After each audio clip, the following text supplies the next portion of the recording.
So usually when we do, for example, simultaneous interpretation, which is when the speaker is speaking and then the interpreter is doing the interpretation almost at the same time, because there's something that's called décollage that gives an opportunity for the interpreter to just like restructure the sentence.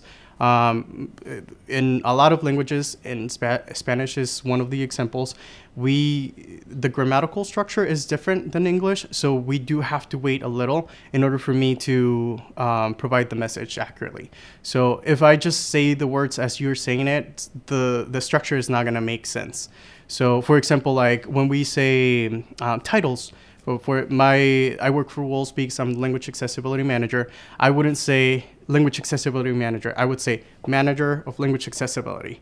And that's how we relay the message. But having, like I said, setting that expectations before gives an opportunity for people to be reminded of their pace. And then on top of that, there are nonverbal cues that you can use when you have the speaker like all across the room and then you're all the way in the back, and just making sure that, hey, just make sure that you look at the interpreter every once in a while, just in case you're going really, really fast and we can't catch up with the message.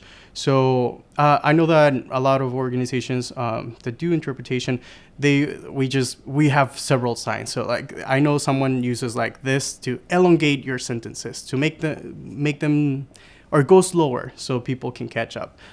We try to incorporate deaf culture in our organization because they're here. We don't have to reinvent the wheel. Like they've been working on this for centuries. So we want to incorporate, when we have that pre-meeting with the speaker or with the person that's going to be in charge of the whole setting, that hey, so we do this as go slow. This is American Sign Language, and it might not be perfect because I'm learning, but this is slow. So if you see me raising my hand and you see me and then I go like this, so you just make sure that you're aware of your pace. That way I don't have to interrupt the meeting. The person knows exactly what I'm saying, and then we can make sure that everything goes as smoothly as feasible.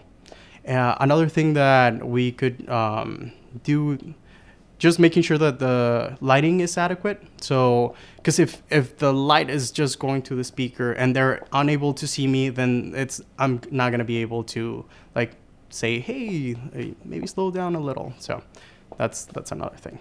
And just making sure also, like in that pre-meeting too, if you are able to test like the microphones, because it is tremendously hard for an interpreter to just listen and try to figure out what you're saying, and on top of that interpret. It's like two jobs, and like you get brain dead like really, really fast.